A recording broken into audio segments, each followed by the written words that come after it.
What is going on, my friends? I'm Eddie Barrett, and welcome to Atomic Auto Works. We are a small car, truck, motorcycle, and marine custom and restoration shop located in beautiful New England. And today we're going to be working on a 2008 Volkswagen Jetta.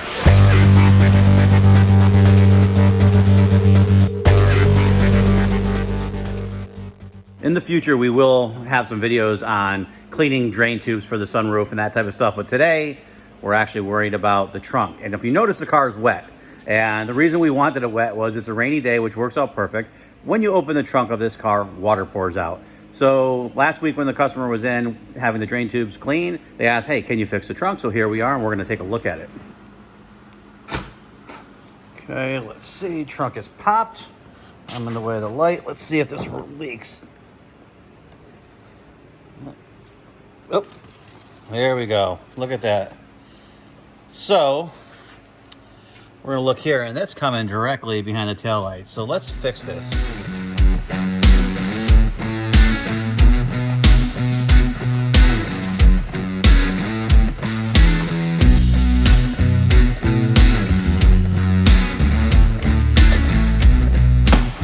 You can see, this has been going on for a while. This thing is wet. And it was wet in the lights.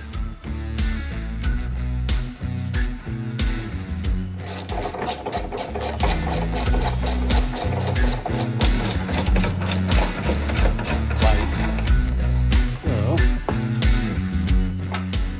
squeeze a little harder. Come out really easy. Alright, so that gasket wasn't even stuck. It's pretty dirty inside there. So this gasket here, I mean, it's mucky in here. It does have the gasket on there. Let's clean it up and see where that water's going. It's definitely wet behind here too. What's funny is when you go online, it says that it's entering through here. But it says that a lot of people say that the robots at the factory didn't seal this type, but there's nothing for them to seal. The gasket's just a gasket that goes on here. If you look at these gaskets, I mean, it's just pretty, that's it. They just go on there and they seal, and that's it. So what I'm thinking is it's coming through here. There's like this inner flap. The water must be going in there. It's also possible there is a channel here of where the metal overlaps, so it could be puddling up and going behind here. So what I'm going to do is I'm going to clean this all up really good. We're going to seam seal around these edges here so that nothing can go in there. And then we're going to beef up these gaskets and make a better seal all the way around here so that the water runs out. I'm also going to fill inside here in case the water is running into this channel, because if you can see that, this channel here is just an open piece of sheet metal. So whatever water goes in there is going to go all the way in the trunk. And that's what I guess is happening. So you can see over on this side, it's definitely dirty. See how there's that metal gap down there. We're going to seal all that just in case, but I really think that's where it's coming in. So we'll fix that too.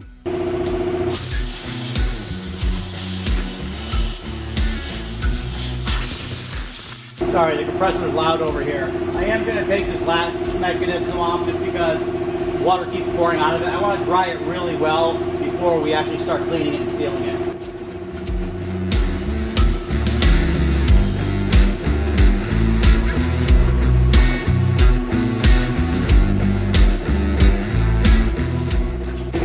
You can see there's a little hole underneath where the mechanism was, and a lot of water's coming out of there as well.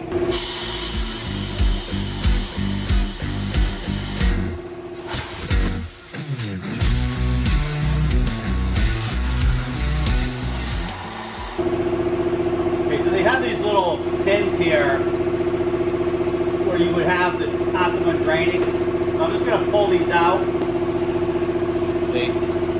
Little pins. Now there's holes at the lowest point that could drain. I'm going around and I'm cleaning this area. I'm like 100% positive that the water is going in through that channel I showed you and just draining into there. So we really want to seal that up well. But also when I was blowing the car off, when I blew there, it actually you could feel or see water blowing through out of the trunk. So we're going to seal up that area, as well as we're going to make a beefier gasket to put on here, and then we're going to seal this area off. I'm just using a lacquer thinner and a prep sol to clean the area really well because I want it to bite and it's pretty nasty.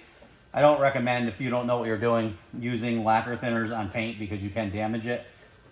And I'm just going through with the red scuff pad. The red scuff pads are kind of coarse, but I'm just going to be really careful. I just want to kind of really clean up this area. Do not scratch the outside of the car. That would be a no-no. All right, so with the gasket on over here, you can see that open channel? That's just an open channel right into the car. So if any water gets underneath this or on top of it, it's in that trunk. So we're gonna seal that completely up. This way, if water does get past there, even with our new gasket in years to come, it won't get in the trunk. Okay, so I made the gasket a little bit thicker, as you can see here, and that'll help with the seal there. Also, I'm gonna be using the SEM, I can't even speak, SEM self-leveling seam sealer. This is 39777. I am a big fan of the SEM product line for a lot of their self-leveling seam sealers and their vinyl and plastic repair. I use this stuff obviously for everything. This here probably isn't the best for this job, but the reason that I'm using it is because it remains semi-flexible a little bit and the trunk moves.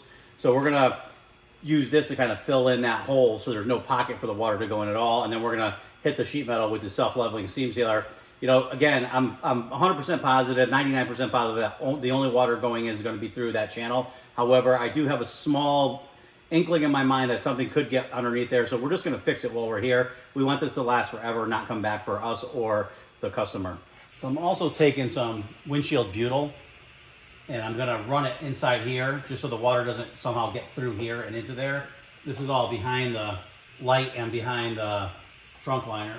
So we're just gonna get that in there nice. I'm gonna work it around. And don't forget, everything up is what would run down. So you wanna make sure that up here is the good part and there's no broken seals. So I've heard a lot of stuff about, like online, people say why these are leaking. And some people say it's robots at the factory that are not getting a good seal. Not this car, it has nothing to do with that. This is literally just a gasket issue and then some open sheet metal issues that we are adjusting right now. I put the SEM plastic repair on here. Again, it's not probably the correct one for this application. It will work. It works really good. It's probably one of the best products I've ever used. I use both of their plastic repairs, their flexible plastic repairs. I use them all the time. They adhere really well. They dry really fast. And because we have a customer waiting in the waiting room, I want to make sure that this dries well. I want to be able to sand it. I want to be able to paint it so it matches. And I want to make sure that it lasts forever. And I know that I've used this so much that it will last forever. This is some great products. Okay, so I'm just going to sand this down now. It's already dry. It's only probably been about 15 minutes, 10 minutes, if that. So we'll sand this down and we'll paint it. Okay, so now I'm just going through and painting over the seam sealer. So just in case you don't want to look through the taillight crack and see gray or something like that. So we got this all red. Painted the bottom of it already. And let it dry and put it together.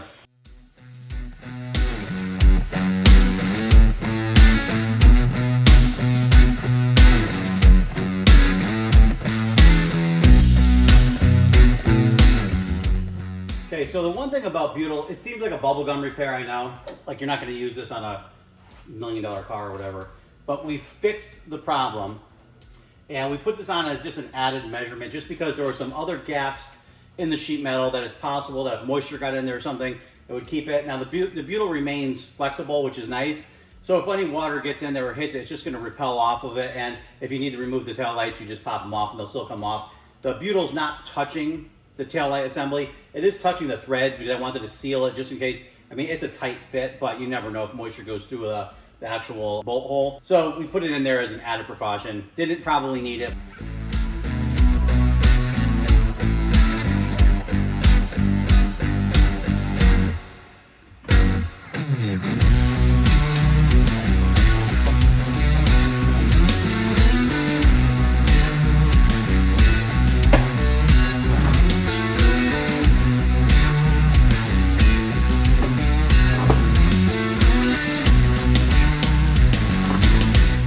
One thing that you should always do is before you put it together, do your water test. I'm pretty confident, I'm like 100% confident this is the right way to do it. So I'm going to put it together. We're gonna do our water test and we'll show you that there's no water anywhere.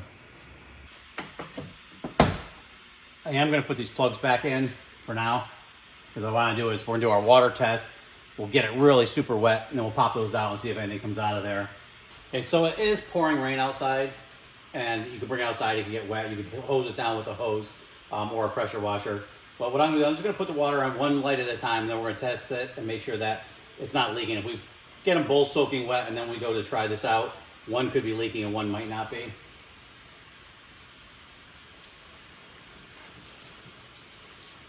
That's quite a bit of rain. This is just soapy water. Really get it wet inside there. I'm just going to dry off the exterior here, just so when we pop it, you can see anything that drips.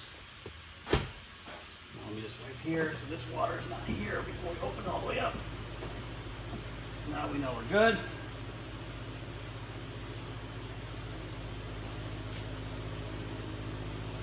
Zero moisture here. Okay, so we're gonna pop that off. Okay, let's see if anything comes out.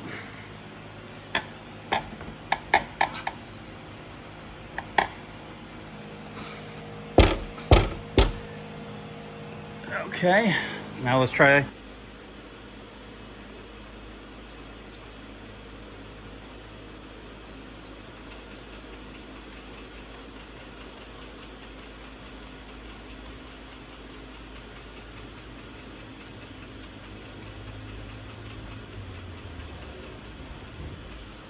Okay, so let's see here on this side. So if the water comes on the side channel here, or over there, out of the light, that water you're not really worried about because that's going to drain into the channel. What we don't want is it going into the trunk.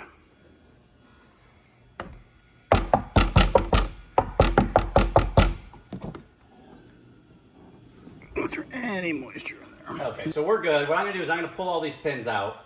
I'm going to put them in a baggie and give them to our customer. This trunk has had water in it for a long time, so we want to keep these off just in case any moisture could come out of it still. We blew it out really well, but you never know. And having trapped water inside any metal is not a good idea. You could cause rust, and it's just horrible stuff. He's ready to rock and roll.